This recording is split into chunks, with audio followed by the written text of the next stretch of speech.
Very good afternoon to all of you. Thank you for joining us for this edition of the weekly briefing, which we are having to do on Friday rather than Thursday, since it yesterday had some restricted holiday for some people. Don't have any major announcement to begin with, so I will open the floor for questions on various issues. My God, slowly. Siddhant, I did see you first. I'll go with you, but I'll come to you guys one by one. Please introduce yourself and the organization that you So Siddhant from Beyond, my question is, what's India's reaction to what's happening in the Taiwan Straits? Okay. We saw the military exercises by the Chinese, something which is seen as an aggressive action, which India also saw in 2020. Anything related to that anybody has, so we'll take it one round. Okay, on Taiwan. Okay, please, I see you new. Please introduce yourself and organization. I'm Emerson Lim. I'm a reporter from Taiwan. Okay. I'm based in Delhi. Okay. There are about 5,000 to 10,000 Indians in Taiwan. Mm-hmm. Are there any repatriation plans of your government should the situation get worse? Thank you. Repatriation plans, you said, right? Okay. Anybody else on that? Okay, please up. Sir मैं कविता हूँ Haribhoomi newspaper से। मेरा सवाल ये है कि क्या भारत सरकार ने कनाडा की सरकार को नहीं, पहले ताइवान कर ले। I'll come back to you. एक साथ कर लेता हूँ ताकि Reza. Reza from Hindustan Times. Given India's stated concerns about China's attempts to alter the status quo on the northern borders, how do we look at the Taiwan leadership's comments saying that China's actions amount to an effort to alter the status quo in that region, and their ambitions extend far beyond that region? Okay. Sorry. Please, microphone. This is Hu Xiaoming from Xinhua News Agency. So, good afternoon. Good afternoon. U.S. House Speaker Nancy Pelosi has recently visited China's Taiwan region. Mm-hmm. So, more than 170 countries have expressed their support to One China principle. And India so far has not made any announcement. So what is India's position on One China principle? And what's your comment on Nancy Pelosi's visit to China? Visit Taiwan or the One China? One China principle. India's position, could you that is the question. clarify that? Sure, got it. Okay, thank you. Anybody else on Taiwan related, etc.? No, okay. So let me take that round of questions. I think there'll be interest. Look, on this issue, like many other countries, India too is concerned at recent developments. We urge the exercise of restraint, avoidance of unilateral actions to change the status quo, de-escalation of tensions, and efforts to maintain peace and stability in the region. India's relevant policies are well known and consistent. They do not require reiteration. Let me read this out in Hindi because I know a couple of you already are marking in Hindi one. कई अन्य देशों की तरह भारत भी हाल के घटनाक्रमों से चिंतित है। हम संयम बरतने और स्टेटस को बदलने के लिए यूनिलैटरल एक्शन से बचने, तनाव कम करने और क्षेत्र में शांति और स्थिरता बनाए रखने के प्रयासों का अनुरोध करते हैं। भारत की प्रासंगिक नीतियाँ वेल नोन है और कंसिस्टेंट है, सर्वविदित है, सुसंगत है, उन्हें पुनरावृत्ति की आवश्यकता नहीं है। I think that is what I would like to say in response to all the queries that you've asked. Moving on, is there any other topic on which I can? Okay, one by one. Please, I'll start with you. I'll come to you. Sir, Abhishek from CNN News 18. Sir, my question is regarding latest placing on technical hold by Chinese side on the United Nations Security Council on one of the dreaded terrorists of Lashkar Mohammed. What is India's response to that? Fair enough. No, you had a question. I stopped you. Go ahead. Sir मैं ये पूछना चाहती हूँ कि क्या पहली बार ऐसा हो रहा है इतिहास में कि भारत की सरकार ने कनाडा की सरकार को ये रिक्वेस्ट की है कि हमारे मिशन को सिक्योरिटी दी जाए 15 अगस्त को इंडिपेंडेंस डे सेलिब्रेशंस को मनाने के लिए, ऐसा सॉरी, फिर से पूछे कि पहली बार हो रहा है या हाँ, नहीं? मतलब ऐसा पहली बार है क्या कि भारत की सरकार की तरफ से कनाडा की सरकार को हमारे मिशन को सुरक्षा देने के लिए 15 अगस्त का जो आयोजन है उसको मनाने के लिए ऐसा कुछ समझ गया। या Yeshi. Hi, this is Yeshi Seli from the New Indian Express. Nepal's foreign minister was in China recently, and he met with Wang Yi, and it's learned that Wang Yi said that they're willing to invest close to $15 billion in developing infrastructure in Nepal. Is that a reason or a point of concern for India? Sorry, yeah, go ahead. Hello, sir. This is Risha from CNN International. Sir, recently at Hambantota port, there was a controversy regarding a Chinese vessel, which China's Minister of Foreign Affairs have said that Sri Lanka has stopped because of India's pressure. What is India's stand on that? A. And B. Could you repeat your question again? Sir, I know what you are referring to, but I want to know exactly what you're asking. There's a Chinese vessel in Sri Lankan water which was supposed to be docked at Hambantota from 11th to 17th. It has not been docked. Chinese Minister of Foreign Affairs have said that it's because of India's pressure on Sri Lanka. And it's related. Okay. It better be related. Okay. India and US is holding a joint exercise near LAC, and China has again said that this will be against a mutual agreement of 1996 between India and China. So what is India's stand on that? Okay. Okay, let me take, unless there's something related. Anybody else? Sorry. No, later on? Okay, I'll come around. Okay, let me, you asked, I think, Abhishek, you asked about the technical hold. This is in the UN Security Council, right? Look, I think this is an issue on which I think a statement was made by our permanent representative just a little earlier. This was prior to the hold being made. Let me just emphasize that we note with regret that a technical hold has been placed on the listing proposal for Abdul Rauf Ashgar, I think is the name. I wanted to emphasize that it's unfortunate that when it comes to our collective battle against terrorism, the international community has been unable to speak in one common voice. As I mentioned, our permanent representative of the UN in New York during the UN Security Council open debate on, I think, 9th of August, had flagged this concern categorically to all members, and I have it here, and I quote, "There should be no double standards in dealing with terrorists. The practice of placing holds and blocks without giving any justification must end. It is most regrettable that genuine and evidence-based listing proposals pertaining to some of the most notorious terrorists in the world are being placed on hold. Double standards and continuing politicization have rendered the credibility of the Sanctions Committee as a regime at an all-time low." End quote. As you're all aware, Abdul Rauf Ashgar, the Deputy Chief of Jaish-e-Mohammed, which is a UN-proscribed entity, was actively involved in terrorist attacks, such as hijacking of Indian Airlines IC-814 in 1998, as well as the terror attacks on the Indian Parliament in 2001, and the terror attacks at the Indian Army camp in Kathua in 2014, as well as the IAF base, Pathankot IAF base attack in 2016. He has been proscribed under both Indian and US laws already, and therefore the placing of this technical hold against such a wanted terrorist is most uncalled for. India will continue to pursue its principled position of bringing these terrorists to justice, including through the UN Security Council Resolution 1267 sanctions regime. Moving on to the issue of, I think there was a query on Canada. आप कह रहे थे, मैं आपका सवाल ठीक समझ नहीं आया. देखिए, हमारे दूतावास जो विदेश में हैं उनकी सिक्योरिटी वगैरह, या हम कोई स्पेशल कोई इवेंट करते हैं जैसे 15 अगस्त 26 जनवरी या कोई भी और कोई इवेंट पे, पब्लिक जैसे सुरक्षा रहे या लोग आए उनकी सुरक्षा के लिए, हम हमेशा लोकल गवर्नमेंट या लोकल पुलिस अथॉरिटीज़ को हम रिक्वेस्ट करते हैं कि सिक्योरिटी दे. ये तो स्टैंडर्ड है. कनाडा के स्पेसिफिक मुझे मालूम नहीं है, हमने उधर भी किया होगा हमारे हाई कमीशन ने, और ये हमारे कॉन्सुलेट्स जो हैं, ये कॉमन प्रैक्टिस है.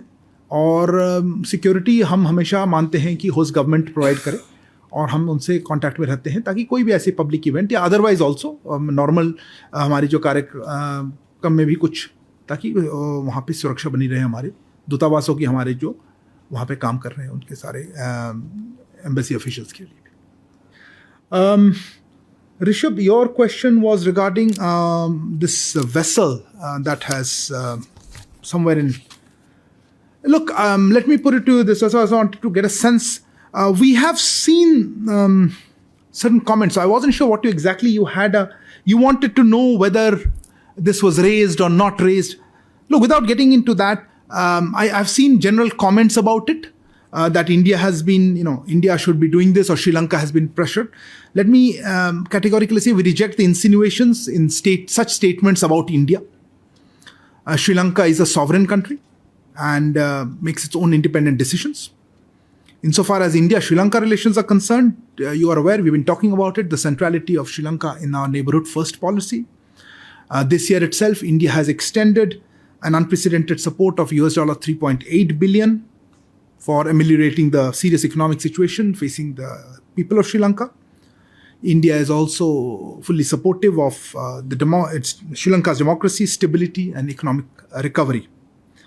And regard to our security concerns, there were some comments that said, look, this is a sovereign right of each country. We will make the best judgment in our own interest. This naturally takes into account the prevailing situation in the region, especially in our border areas. And insofar as in the context of India and China that you had raised, we have consistently maintained the necessity of mutual respect, mutual sensitivity, and mutual interests as the basis of development of ties. I think I'll leave it at that. Yashi, your question was on Nepal Foreign Minister's visit. Look, I would not comment on countries or third countries. We obviously, our relations with Nepal are unique, and I don't need to highlight that. They stand on their own merit, and I wouldn't like to comment on what has been discussed or what could be investment. I think in the India-Nepal relations, particularly our economic and connectivity and our people-to-people ties are very special. And as you saw with the recent visit of from high-level visits on both sides actually this year. Is a good example of the kind of strong linkages that we are seeking to strengthen. Of course, if there is any activity which impinges on the defense or security aspects, the government is always cognizant of that, keeps an eye on it, and takes necessary measures against that. Okay, any further questions? Okay, we'll start with you. Kadambari Sharma from NDTV India. New York में एक भारतीय मनदीप कौर की खुदकुशी से मौत हुई है। उनके परिवार का कहना है कि जल्द से जल्द उनके शव को यहाँ लाया जाए, तो उसमें भारतीय कॉन्सुलेट या एमईए क्या कर रहा है? और दूसरी चीज़, क्या किसी प्रकार की जो परपेट्रेटर हैं उनके हस्बैंड, क्या उनके खिलाफ कोई क्रिमिनल एक्शन के लिए भी मदद कर रहा है? There were some other hands. Yeah, please. Polymine from India Today. My question is about, there have been reports about these meetings that India has had political dialogue with the NATO on the sidelines of Raisina dialogue in 2019 and 2020. How is India engaging with NATO? Your question is that, right? The first one was a comment. Okay, one second. Please. I'm Elena from TASS News Agency, Russian news agency. My question is on supplies of Russian oil to India. I may suppose that you can say that it's the question to the Minister of Oil, but let me hear you first. I think, yes, now I think this is already the question of diplomatic sphere. So, as we know, G7 countries aiming to place into effect this price cap mechanism on Russian oil by 5th of December. So my question is, do you feel any kind of pressure from Western countries during meetings, during negotiations to your colleague from Western countries on this issue on price cap mechanism? And do you expect that this pressure, if it really exists, may increase by the 5th of December? Oh, okay. Thank you. Thank you. Okay, there was some other hand somewhere. Yeah, please. Sir, I'm Sahil from ANI. So there are reports coming in that Prime Minister Modi and Pakistani Prime Minister Shehbaz Sharif might meet during SCO summit. What's your take on that, sir? Okay. Any other questions? Well, I'll take this round of questions. I think the first one was regarding this suicide that has happened in Kadambani, as we mentioned about that, I don't know how to put it. ये बहुत दुख की घटना हुई है, tragic suicide. Mandeep Kaur ji Indian national New York में रहते थे। हमारी जो कौंसल आवास है न्यूयॉर्क में, वो लोकल अथॉरिटीज़ और पुलिस के साथ कांटेक्ट में है। इंडियन कम्युनिटी के साथ भी वो हैं, और फैमिली मेम्बर्स जो हैं मनदीप कौर जी के, उनके साथ भी कांटेक्ट में हैं।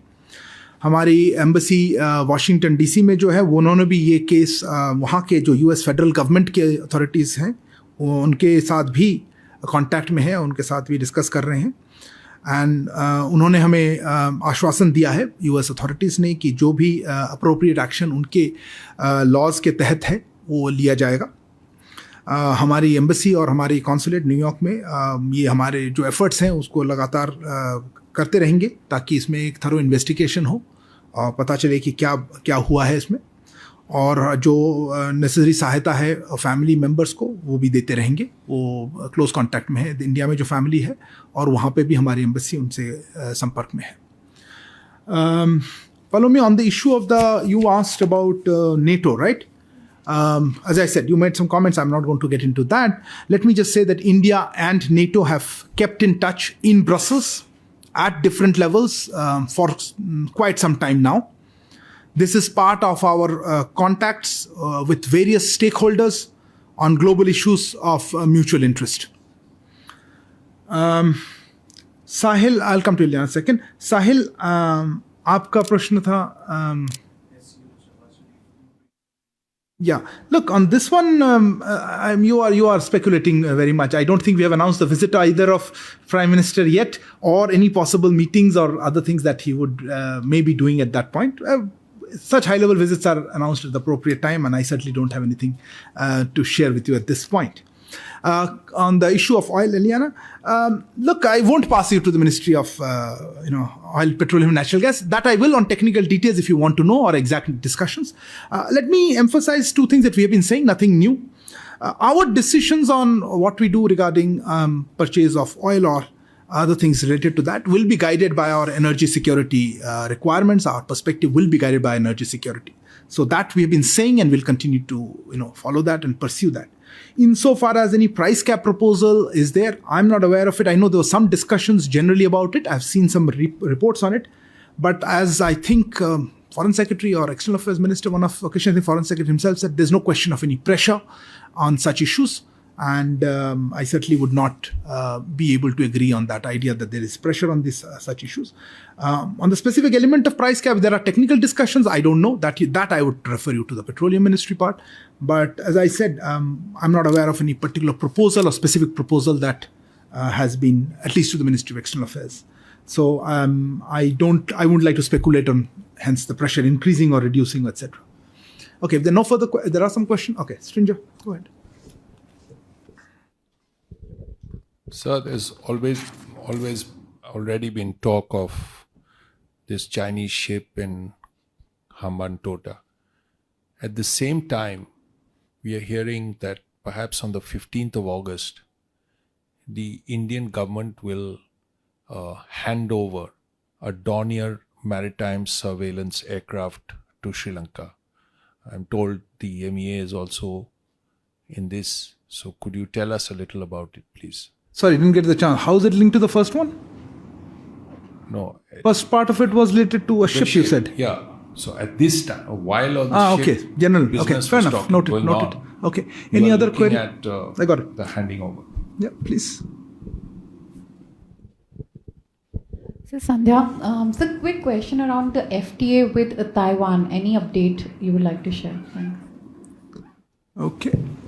Please. Sir, Shahid Siddiqui from Sargona today. So, is the 19th Interpol General Assembly date has been announced? You are asking me or are you making a statement? No, I'm asking. Oh, okay. Okay. No other questions? Good. We'll close with that. Shinja, as I highlighted to you our position on the Chinese vessel and reports on that, I have nothing to share on any proposal on 15th August or Dornier or otherwise. If I have, we'll come back to you. On the FTA on Taiwan, sadly, no, I don't have any update. As you know, we have been working hard on FTAs with a number of partners, which including, I think you just saw UAE. There's work going on with the UK, etc., Australia. If I have an update, I'll come back to you on this one. Shahid, on the issue of, yes, it's our turn to host it, but I'm not sure. I think we're working on some dates, but as soon as it's finalized, it's not actually, we are not the lead agency on this, and we'll have to check. I think with MHA will be the agency. I don't have yet a confirmation of the dates. I know certain dates are being worked around, but as soon as we are in a position to share that publicly, I'll note that. We'll come back to it. Okay, thank you very much for joining us for this briefing. Have a great weekend as well as the 75th anniversary of independence. Happy Independence Day.